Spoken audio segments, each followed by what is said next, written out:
मित्रों, यह जीवन सुख दुख का मिश्रित सफ़र है। हम लोग खुशियों के पलों में प्रफुल्लित होकर अपने अंदर अतिरिक्त ऊर्जा का संचार महसूस करते हैं और हमारा चेहरा उस समय लालिमा लिए दमकता रहता है। मगर जब कभी कोई दुख या परेशानी हमें घेरती है तो फिर हमें कमजोरी भी घेर लेती है। चेहरे पर उदासी दिखाई देने लगती है और हमारे मन मस्तिष्क को चिंता घेर कर दर्द देने लगती है। मित्रों, इस दुनिया में कोई भी ऐसा इंसान नहीं है जिसको कभी भी किसी परेशानी या चिंता ने ना घेरा हो। इस चिंता परेशानी का कोई हल ना हो ऐसा भी नहीं है, मगर हमारे पास अपनी चिंता परेशानी से निपटने के जो हल हैं उनसे हम अनजान होने के कारण चिंता के दर्द को हम लोग झेलने पर मजबूर रहते हैं। मित्रों, एक बहुत पुरानी कहावत है कि चिंता चिता के समान होती है, क्योंकि हम जानते हैं कि चिता मुर्दों को जलाती है और चिंता जीवित इंसान को जला देती है। इंसान ज़्यादा चिंता करके हमेशा ही अपना समय बर्बाद करता है और ऊपर से दुखी रहते हुए मानसिक तनाव को झेलता है। मित्रों, अगर चिंता करने से कोई परेशानी हल होती है तो चिंता जरूर करनी चाहिए, मगर आप जानते ही हैं कि ऐसा कुछ भी नहीं होता है। मित्रों, चिंता परेशानी को अपने से दूर रखने के उद्देश्य से आज मैं एक ऐसी प्रेरणादायक कहानी सुनाने जा रहा हूँ जिसको सुनकर आप सभी तरह की चिंताओं से मुक्त हो सकेंगे। यह कहानी शुरू करने से पहले मैं आपसे निवेदन करना चाहता हूँ कि प्लीज़ आप मेरे इस चैनल को सब्सक्राइब करें और घंटी का बटन अवश्य दबाएं। तो मित्रों, सुने। भगवान बुद्ध के समय की बात है कि एक शहर में एक सेठ रहता था। उसके पास बहुत ज़्यादा धन संपत्ति थी। उसकी एक बहुत बड़ी हवेली थी और उसमें उसकी सेवा में सैकड़ों नौकर चाकर लगे रहते थे। वह सेठ अपने परिवार के साथ बहुत ही खुशहाल जिंदगी जी रहा था। उस सेठ का कारोबार भी बहुत अच्छा चल रहा था, जिसकी वजह से वह शहर में सबसे ज़्यादा धनवान व्यक्ति के रूप में जाना जाता था।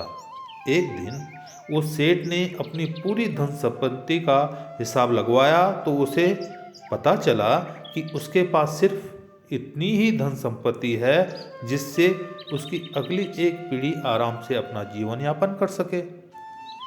यह जानकर वह सेठ चिंतित होकर सोचने लगा कि मेरी आने वाली पीढ़ियों का क्या होगा। सेठ इस बात को सोच सोच कर परेशान रहने लगा और उसके दिमाग में उल्टे पुल्टे विचार उथल पुथल कर शोर मचाने लगे। वह कल्पनाओं में कभी देखता कि उसके पोते भीख मांग रहे हैं, तो कभी देखता कि वे बीमार पड़े हैं और उनके पास वैद्य से इलाज कराने के लिए भी धन नहीं है। वह सेठ और भी कई बातों को सोच सोच कर उदास रहने लगा। उसका मन अब किसी भी काम में नहीं लग रहा था और वह दिन रात इसी चिंता में खोया रहने लग गया। उन्हीं दिनों उस शहर में भगवान गौतम बुद्ध भ्रमण करते हुए पहुंचे थे और उनका कुछ दिन वहां रुकने का प्रोग्राम था। सेठ के एक दोस्त ने सेठ को गौतम बुद्ध के शहर में आने के बारे में बताया तो सेठ ने सोचा कि वह गौतम बुद्ध के पास जाएगा और उनसे वह अपनी इस परेशानी का हल पता करेगा। वह धनवान सेठ गौतम बुद्ध के पास पहुंचा और उनसे कहा कि भगवान, मेरे पास इतना धन होना चाहिए कि मेरी आने वाली 7 पीढ़ियों तक को कुछ भी करने की जरूरत ना पड़े और मेरा कमाया हुआ यह धन कभी खत्म ना हो। गौतम बुद्ध ने उसकी तरफ मुस्कुराकर देखकर कहा कि ऐसा ही होगा, लेकिन तुम्हें इसके लिए एक कार्य करना होगा।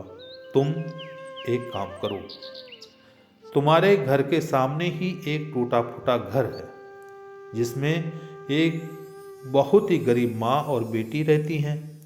तुम कल कुछ खाने पीने का सामान लेकर उनके घर जाना और उनको प्यार से वह सामान दे आना, और फिर देखना तुम्हारी 7 पुश्तों तक धन खत्म न होने की जो तुम्हारी इच्छा है वह पूर्ण हो जाएगी। जब उस सेठ ने यह बात सुनी तो वह बहुत खुश हो गया। सेठ ने सोचा कि यह तो बहुत ही छोटी सी बात है, और फिर वह चिंता मुक्त होकर निश्चिंत सो गया। उस रात उसे बड़ी गहरी नींद आई। अगले दिन सुबह होते ही वह सेठ खाने का सामान लेकर अपने घर के पास के टूटे फूटे मकान में पहुंचा। सेठ ने वहां जाकर देखा कि एक बूढ़ी औरत ध्यान में बैठी है। उसके चेहरे पर तेज है और उसकी बेटी घर की साफ सफाई में लगी है। सेठ ने बड़े ही प्यार से उसकी बेटी को कहा कि यह लीजिए, मैं आपके लिए कुछ खाने का सामान लेकर आया हूँ। बेटी ने सेठ की ओर देखा और बड़ी नम्रता से कहा कि नहीं सेठ जी, हमें इसकी ज़रूरत नहीं है। हम लोगों के पास आज के लिए पर्याप्त भोजन है। सेठ ने कहा कि तो क्या हुआ, यह खाने का सामान आगे तुम्हारे काम आएगा। बेटी ने उसकी बात सुनी और कहा नहीं सेठ जी, हम कभी भी भविष्य के लिए खाने का सामान इकट्ठा करके नहीं रखते। भगवान हमारे खाने का रोज ही इंतजाम कर देते हैं। सेठ ने जब उस बेटी की बात सुनी तो वह हैरान होकर उसका मुंह देखते रह गए, और तब उस सेठ ने सोचा कि यह लोग तो मेरे से भी धनवान हैं, जो कल की चिंता नहीं करते, और दूसरी तरफ मैं हूँ जो अपनी 7 पीढ़ियों के लिए परेशान हो रहा हूँ। इस घटना से सेठ की समझ में सब कुछ आ गया, और फिर उसके अंदर ज़्यादा धन प्राप्ति की जो लालसा थी वह खत्म हो गई। वह सेठ भगवान बुद्ध की बात को समझ गया। मित्रों, इस कहानी से हमें यह सीख मिलती है कि हमें कभी भी कल के लिए परेशान नहीं होना चाहिए। अगर हमारा आज अच्छा है तो कल यकीनन अपने आप ही अच्छा हो जाएगा। मित्रों, यह बात हमेशा याद रखना कि कल जब भी आएगा आज ही बनकर आएगा। इसलिए अपने वर्तमान में खुश रहो और परमात्मा ने जो भी हमें दिया है उसमें संतुष्ट रहें।